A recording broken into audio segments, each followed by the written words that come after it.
नमस्कार दोस्तों अगर आपको गुजरात टाइटंस और मुंबई इंडियंस के बीच खेला गया आईपीएल 2025 का नौवां और सांसें रोक देने वाला सबसे रोमांचक महामुकाबला पसंद आया हो तो इस वीडियो को आप एक लाइक जरूर करें।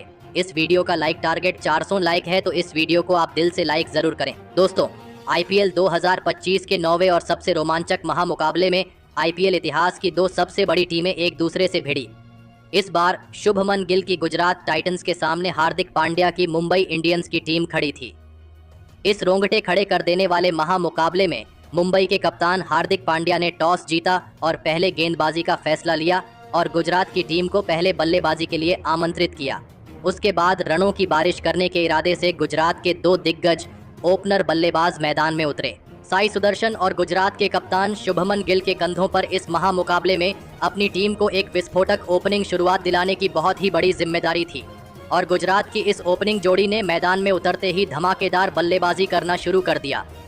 साई सुदर्शन और शुभमन गिल की इस जोड़ी ने शुरुआत से ही मुंबई की गेंदबाजी को पूरी तरह दबाव में डाल दिया।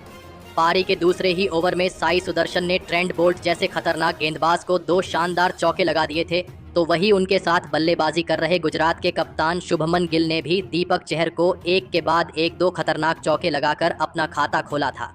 शुभमन गिल और साई सुदर्शन की इस खतरनाक साझेदारी ने अब मुंबई के कप्तान हार्दिक पांड्या की परेशानियों को बहुत ही ज्यादा बढ़ा दिया था, क्योंकि गुजरात के यह दोनों ही खिलाड़ी मुंबई के हर एक गेंदबाज पर बड़े शॉट खेल रहे थे और फिर इसी बीच साई सुदर्शन और कप्तान शुभमन गिल की इस ओपनिंग साझेदारी ने 50 रनों का आंकड़ा पार कर लिया। गुजरात की ओपनिंग साझेदारी मुंबई की गेंदबाजी के लिए अब एक बड़ा खतरा बन चुकी थी। कप्तान शुभमन गिल और साई सुदर्शन ने मिलकर अब अपनी टीम को 78 रनों पर पहुंचा दिया था, लेकिन तभी गेंदबाजी पर आए मुंबई के कप्तान हार्दिक पांड्या ने गुजरात के कप्तान शुभमन गिल को नमन धीर के हाथों कैच आउट कर दिया। कप्तान शुभमन गिल 27 गेंद में 38 रन बनाकर आउट हो गए। गुजरात की इस धमाकेदार ओपनिंग साझेदारी के टूटने के बाद अब जोस बटलर बल्लेबाजी के लिए मैदान में उतरे थे और बल्लेबाजी के लिए आए जोस बटलर ने आते ही एक चौका और एक शानदार छक्का लगाकर अपना खाता खोला था। अब फिर एक बार सेट हो चुके साई सुदर्शन के साथ मिलकर नए बल्लेबाज जोस बटलर ने एक और लाजवाब साझेदारी मुंबई की खतरनाक गेंदबाजी के सामने अपनी टीम के लिए बनाना शुरू कर दिया था। इन दोनों ने विकेट गिरने के बाद भी गुजरात की रणगति को कम होने ही नहीं दिया था, जिसने फिर एक बार मुंबई की गेंदबाजी पर दबाव बढ़ा दिया था। जोस बटलर तो मुंबई की गेंदबाजी पर लगातार बड़े शॉट खेल रहे थे। देखते ही देखते साई सुदर्शन और जोस बटलर की भी साझेदारी 50 रनों की हो चुकी थी, लेकिन तभी गेंदबाजी पर बुलाए गए मुजीबुर रहमान ने लाजवाब बल्लेबाजी कर रहे जोस बटलर को रायन रिकेल्टन के हाथों कैच आउट कर दिया। जोस बटलर इस मुकाबले में 24 गेंद में 39 रन बनाकर आउट हो गए।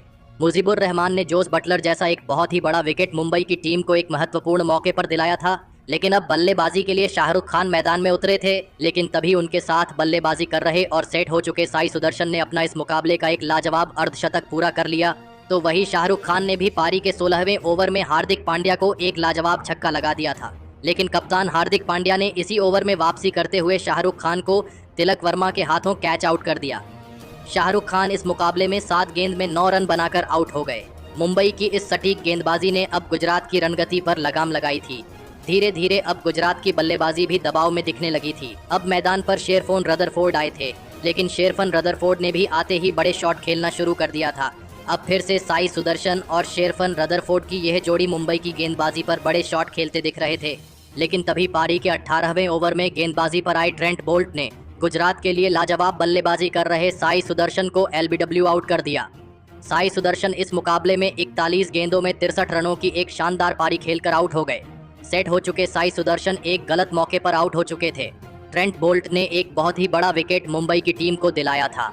अब बल्लेबाजी के लिए राहुल तेवतिया मैदान में उतरे थे, लेकिन राहुल तेवतिया इस मुकाबले में एक गलत रन लेने के चक्कर में हार्दिक पांड्या के हाथों रन आउट हो गए। राहुल तेवतिया इस मुकाबले में अपना खाता भी नहीं खोल पाए। अब गुजरात की टीम की आधी बल्लेबाजी खत्म हो चुकी थी। अब बल्लेबाजी के लिए राशिद खान मैदान में उतरे थे, लेकिन तभी उनके साथ बल्लेबाजी कर रहे और सेट हो चुके शेरफोन रदरफोर्ड को दीपक चहर ने मिचेल सेंटनर के हाथों कैच आउट कर दिया। शेरफोन रदरफोर्ड 11 गेंद में 18 रन बनाकर आउट हो गए। मुंबई की टीम ने एक के बाद एक 3 लगातार विकेट निकालकर गुजरात की बल्लेबाजी को पूरी तरह इस मुकाबले में बैकफुट पर धकेल दिया था। अब गुजरात की बल्लेबाजी बहुत ही बड़ी मुसीबत में थी। अब मैदान पर कागिसो रबाड़ा आए थे और कागिसो रबाड़ा ने आते ही एक गजब का छक्का लगा दिया। तो वही पारी के अंतिम ओवर में भी राशिद खान ने सत्यनारायण राजू को एक लाजवाब छक्का लगा दिया था। लेकिन इस ओवर में सत्यनारायण राजू ने राशिद खान को हार्दिक पांड्या के हाथों कैच आउट कर दिया। राशिद खान इस मुकाबले में 4 गेंद में 6 रन बनाकर आउट हो गए।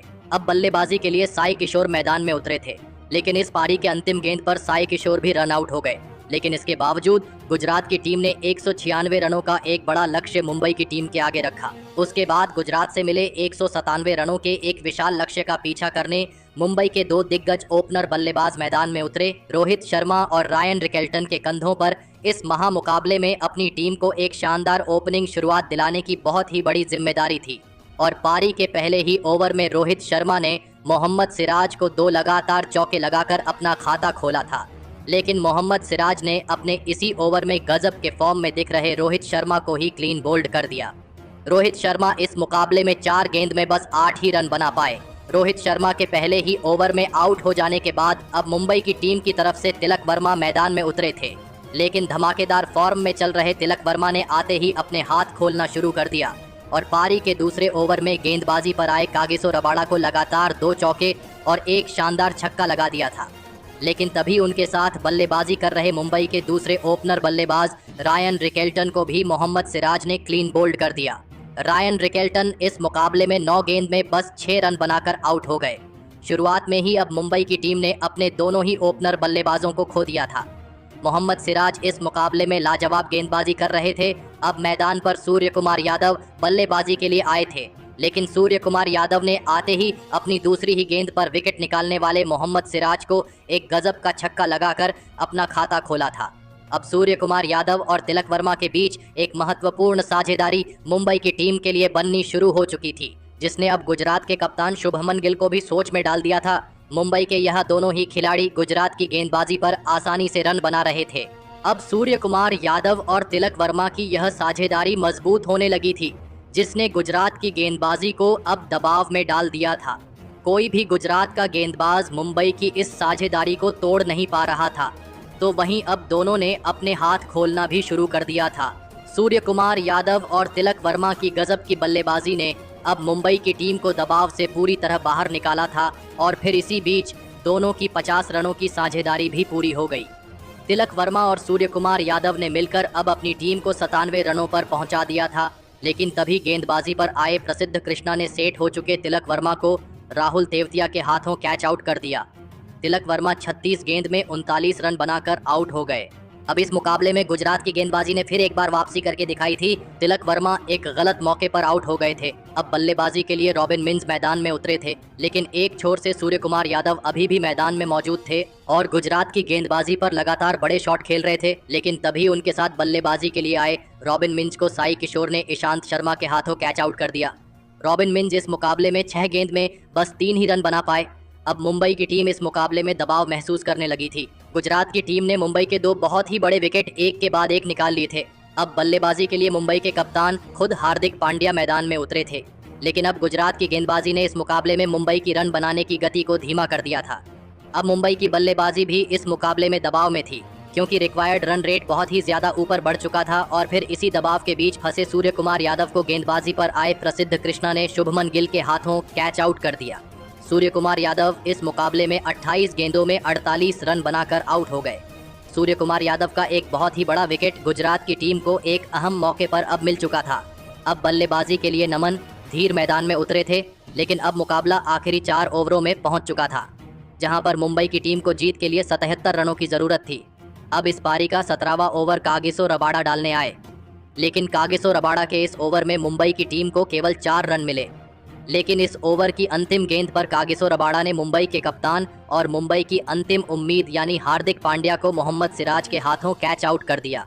कप्तान हार्दिक पांड्या 17 गेंद में बस 11 ही रन बना पाए। अब मुंबई की टीम बहुत ही बड़ी मुसीबत में फंस चुकी थी।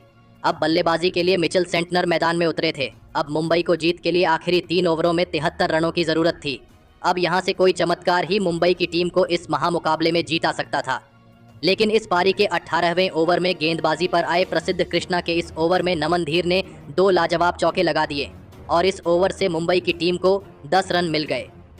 अब आखिरी 2 ओवरों में मुंबई की टीम को जीत के लिए 63 रनों की ज़रूरत थी। अब इस पारी का 19वां ओवर कागिसो रबाडा डालने आए, लेकिन इस ओवर में भी मिचेल सेंटनर और नमन धीर ने गजब की बल्लेबाजी करते हुए 17 रन बना लिए। अब मुकाबला आखिरी ओवर में पहुंच चुका था, लेकिन मुंबई को जीत के लिए अब 46 रनों की ज़रूरत थी। मुंबई की इस मुकाबले में जीत की सभी उम्मीदें ख़त्म हो चुकी थीं और फिर अंत के ओवर में भी गुजरात की गेंदबाजी ने सटीक गेंदबाजी करके दिखाई और फिर गुजरात के इस गेंदबाजी में लाजवाब प्रदर्शन के बदौलत गुजरात की टीम ने मुंबई की टीम को 36 रनों से हराकर एक बड़ा कारनामा करके दिखाया। दोस्तों, गुजरात की टीम ने मुंबई की टीम को बल्लेबाजी से लेकर गेंदबाजी में भी मात दी, लेकिन दोस्तों गुजरात के इस महामुकाबले में जीत के असली हीरो साबित हुए उनके सबसे अनुभवी तेज गेंदबाज मोहम्मद सिराज, जिन्होंने इस मुकाबले में ऐसी अविश्वसनीय गेंदबाजी करके दिखाई जिसने सभी को हैरान कर दिया। मोहम्मद सिराज ने इस मुकाबले में मुंबई की टीम के 2 बहुत ही बड़े विकेट निकाले, जिसमें रोहित शर्मा का भी विकेट शामिल था और मोहम्मद सिराज की इसी सटीक गेंदबाजी के बदौलत अंत में मुंबई की टीम को गुजरात की टीम हरा पाई। तो दोस्तों, आप मोहम्मद सिराज की इस अद्भुत गेंदबाजी में प्रदर्शन के लिए उन्हें 10 में से कितने अंक देना चाहेंगे? आप अपनी राय नीचे कमेंट में देना बिल्कुल भी ना भूलें। धन्यवाद। आईपीएल 2025 का सबसे बड़ा मुकाबला रॉयल चैलेंजर बेंगलुरु और चेन्नई सुपर किंग्स के बीच आज खेला जाएगा। अचानक से बदल गया मैच का पूरा कार्यक्रम। मैच की टाइमिंग में हुआ बड़ा बदलाव। अब 7:30 से नहीं, इतने बजे से शुरू होगा मैच। दोनों टीमों के महामुकाबले से पहले फैंस के लिए आई बड़ी खुशखबरी, यहां भी लाइव देख पाओगे।